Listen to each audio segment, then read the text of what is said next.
It's another football show, and with me to trash out what is going on in the football arena is Mustafa and Warif. I'm still Afolabi. Thank you. So Eze Yeah, thank you. Eberechi, Good that's the last evening. name I pronounced it correct. Right. The British guy. Don't call him Nigerian. He's Eberechi. British. The British. Eberechi. Eze Eberechi, Eberechi. yeah, Eberechi. Eberechi, the British superstar midfielder, not to be confused with a Nigerian. No, I'm just kidding. Is going to be going to Arsenal. We said this for weeks that Arsenal needs a creative midfielder. I guess it's okay to get him. Yeah, How much are they paying him, Falabi? 67. I think I'm not gonna lie to you. I point think that's a five. big waste of money. Now here's my read on Eberechi. He reminds me a little bit of a coach. A coach could even dribble better than him, but a lot of flash, a lot of flashy play and everything. But the question is, can he connect with Goicoechea and the other guys? Can he pass the ball accurately? Because we know he's a dazzling player. He dribbles, and not only can he pass the ball accurately, can he bring himself down to earth and just make some clear passes instead of being super fancy? So I think it's good to have him on the team if they use him correctly, but it may also be a waste of money. And then what's going to happen with Odegaard and the other guys? One of those guys is going to have to sit on the bench for him, and I don't see Arteta doing that. So I'm wondering if can this save Arsenal? I'm not saying it's a bad pickup, but is this going to save Arsenal and put them on a level where they may be able to beat Liverpool and Man City? What do you think, Afolabi? Yeah, you are right about that. But this is a last chance saloon for Ateta. So he's Yeah, going to Yeah, go gung ho. I feel that Martin Odegaard, if he's not careful, he will lose his position in the team yeah, because Eberechi Eze coming yeah. into that team might just replace him. Eberechi Eze is actually more Mm-hmm. productive, he's more physical, he can pass the ball, And it's line-breaking passes, bigger. and he can play as a winger. Also, Martinelli is another player Arsenal that has not been doing well. So I think this is a wake-up call for the people that feel comfortable in that Arsenal team that there's a new kid in town that's going to replace them. And I feel yeah. Arteta would not hold back because it's a last chance saloon. Anything other than winning the Premier League for Arteta this season is unacceptable. He has finished second three times, Yeah, so he has to win Yeah, it. yeah. yeah. So that Let me is ask you under one a lot question. of pressure. Yeah. I'll ask you a question before I go to Mr. Wari. Who's this new director of sports? I think he's the one that's trying to make the team more central and more from the middle He, and he, more he came, he direct. came from Atletico Madrid. Yeah, he Yeah, came it from seems like he may be the Atletico one Madrid. His behind name is bringing this guy. Andrea Beta. His name is Andrea Yeah, Beta, and he's the Better, one yeah. driving all the transfer activities. Transfers. I follow me. Andrea Beta. Okay, Yes, better. he wants to make them better. Better. So the idea that is because they can't build their attack on a right wing. You can't Yeah. build your attack on Saka. No, you have to go from the midfield and then have a real number nine. So this clashes with Arteta's philosophy, but maybe they just tell Arteta to sit down and let that guy bring his philosophy in. What are your thoughts, Mr. Warif? Then we'll come back with that idea with you to follow. What are your thoughts, Mr. Warif? Well, the Eberechi, Arsenal signing Eberechi is a good one. Like what Mr. Folabi said, I think that had no chance. If not, what Arsenal needs now, either the Premier League or Champions League. And you see the crop of players Arsenal are buying and players with any coach can win the Premier League. Because Eberechi, number one, like Mr. Folabi, is fast. He's quick, he's strong, he's skillful. He's skillful and he can make that passes. If you watch game against Chelsea, against Liverpool in the, I think in the Community Shield, and also the FA Cup, the guy is like the heart of the team. So now, what is left for Arteta is this. It's just like a workman that has so many tools, but you don't know how to use this tool. That is what Arteta might be facing now. This is where technicality comes in.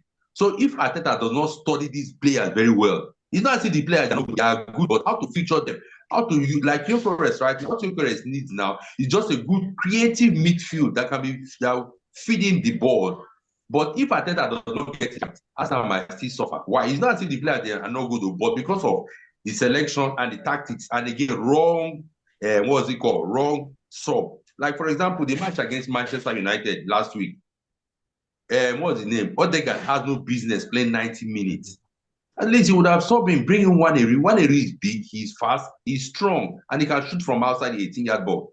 So, Eberechi being an Arsenal player, I think it will help Arsenal. So everything now depends on Mikel Arteta. If Arsenal does not win the Premier League or the Champions League, I doubt if Arteta will be the coach next season, because FA Cup, Arsenal has won FA Cup. All those ones, they are not what Arsenal is looking for right now.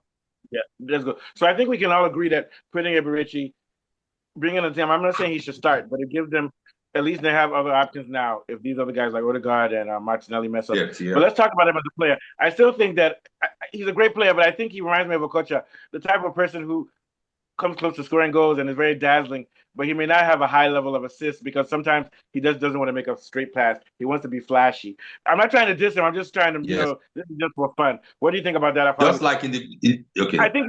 I think he's too skilled. He has too much skill. Sort of like he did something like that in the Community Shield, that he just hit the side of the leg to trap the ball, and the whole crowd went haywire. Yeah. He's more entertaining. He just needs to just calm down and make direct passes. What do you think of Falabi? Sort of like how you don't have to do figure eight dribbling all the time. What do you think? Yeah, yeah, you're right about that. It's quite a very expressive, flamboyant kind of player, and he likes sort of like soccer guys. Yeah, he likes to dribble a lot, but he's quite productive. He's very, very productive. If you look at the Crystal Palace setup, himself, Ismail Assar, and Mateta, they dovetail very well. Yeah, they combine very well. Yeah. And I think it will add a lot of value to that Arsenal team.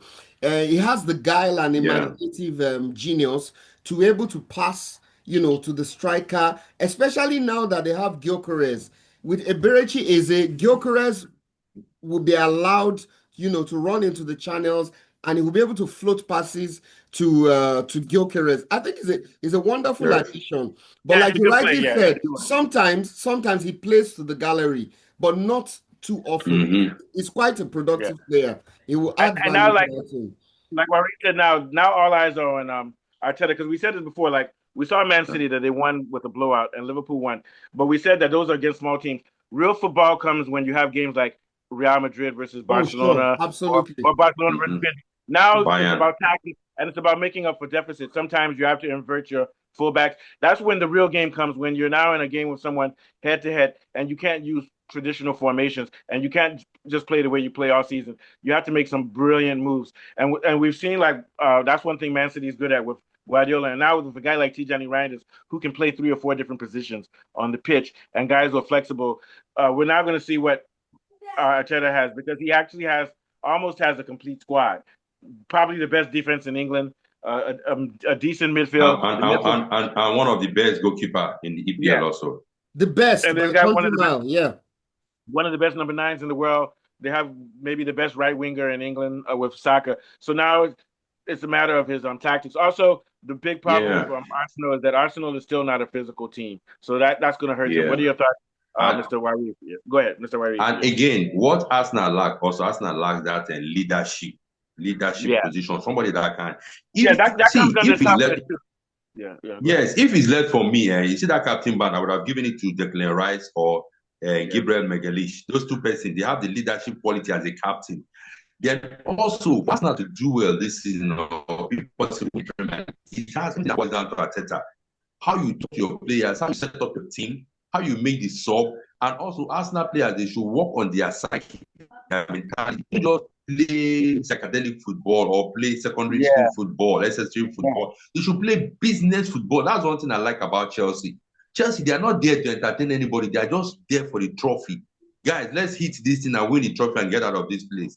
So Arsenal should have that kind of mindset. It's not every time you be passing. Sometimes you shoot from afar. And again, sometimes Arteta should learn how to beat the mind of the opponent, not rigid first 11. I think somebody that if you want to have second 11, you can do it. Not that you have first 11, you must start with this person, you must start with this person. Like in Arsenal, everybody know that you start with Saka, you start with Odegaard, you start with Martinelli. Everybody knows that one. So sometimes why not put what's it called, Odegaard on the bench, and now that you have Eberechi, you can start him. Mix up your tactics, your formation. Let people not be able to predict the way you play. Just like Liverpool, like Man City, you cannot predict them.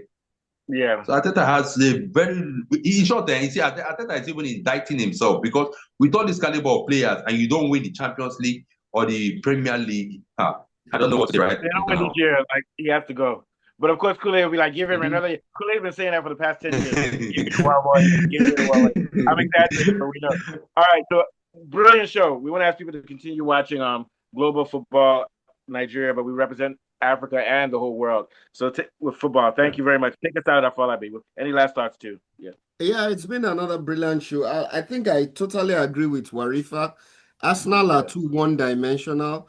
They need to be add a little bit of flexibility to their tactics. Yeah. Sometimes it's easy for the lower league teams to predict the way they are going to play, and so they just bank up and defend against them and look to hit them, on the counter. So I think if Arsenal Counter. are a little bit not so predictable, it will help them. And I think now that they've gotten a Eberechi, they have a very good chance of winning the Premier League. I'm supporting them for that. They have a good chance. And from Mustafa, from Thank you. Warifa, and myself, we'll be back again. All right. If you guys are up tomorrow by 11:30, we can do the post match for Chelsea if you're still awake. Okay, okay, okay. Chelsea tomorrow. All right. All right. All I'll see you right. guys Till tomorrow. then. Thank you. Okay. Yeah. Bye bye. All right.